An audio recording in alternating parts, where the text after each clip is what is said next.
question, the running mate's position, because the DP, according to the Standard yesterday, lost key coordination function for intergovernmental coordination. It was moved to the office of the Prime Cabinet Secretary.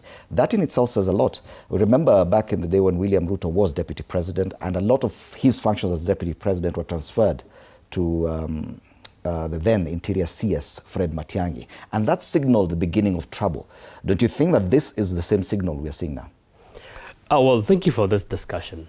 And I think I want to actually come to record that we are discussing about the Deputy President's position and not the President. So it becomes a little bit, I become a little bit hicked when we are discussing the Deputy President and then we are going to the President and saying is the problem.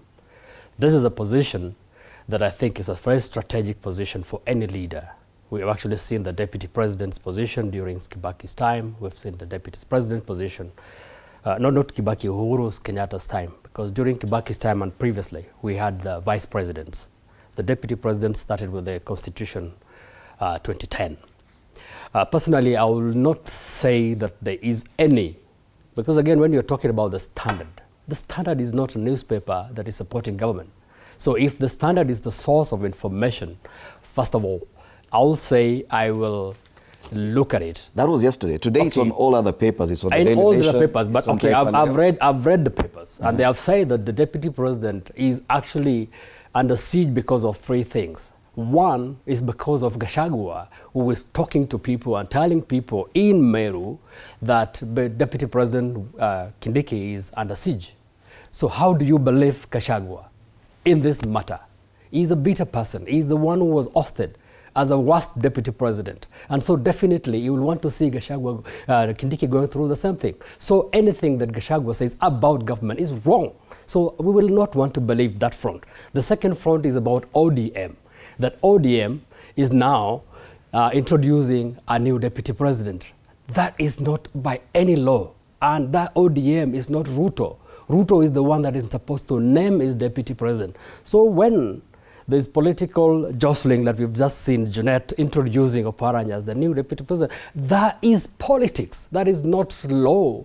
And that does not signal anything about Kindiki going through trouble. And the third one is what we've actually, what we've said. Unfortunately, yesterday, we've actually seen Kindiki chairing a very powerful cabinet meeting.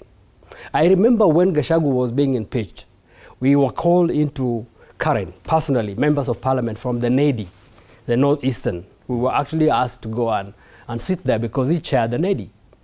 Only 7 members of parliament appeared out of all. It basically means people started running and there was no cabinet secretary. There was a great signal that Gachagua was going to be impeached. But yesterday we saw Kindiki chairing a very powerful meeting. And this was a meeting that was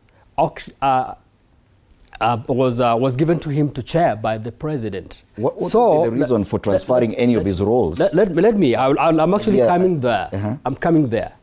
Out of what has happened in Olkalau, I think the Deputy President is supposed to sharpen his machinery, political machinery. So if he's given roles as to do things that other people in government will do, it basically means then he's not going to perform his political duties very well. I think what the President is doing is strategic, is allowing Gachagua to free off some of the responsibilities, the official responsibilities, so that it can be able to now focus on politics, to be able to deliver some votes from Mount Kenya. Right. So I don't think it is Gachagua suffering.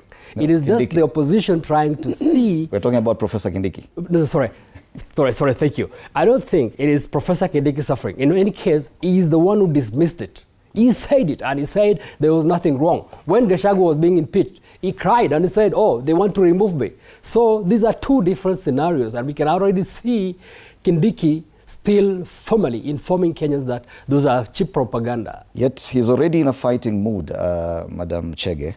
He says, I know we are now many in government because the likes of Oparanya even quotes what is happening in ODM, but we are not leaving. He says we will fight it out with them because this is our government. That's there on the front page of the Daily Nation. Is that a man who's comfortable with this position? Or do you agree that yes, to some extent, he could be under siege?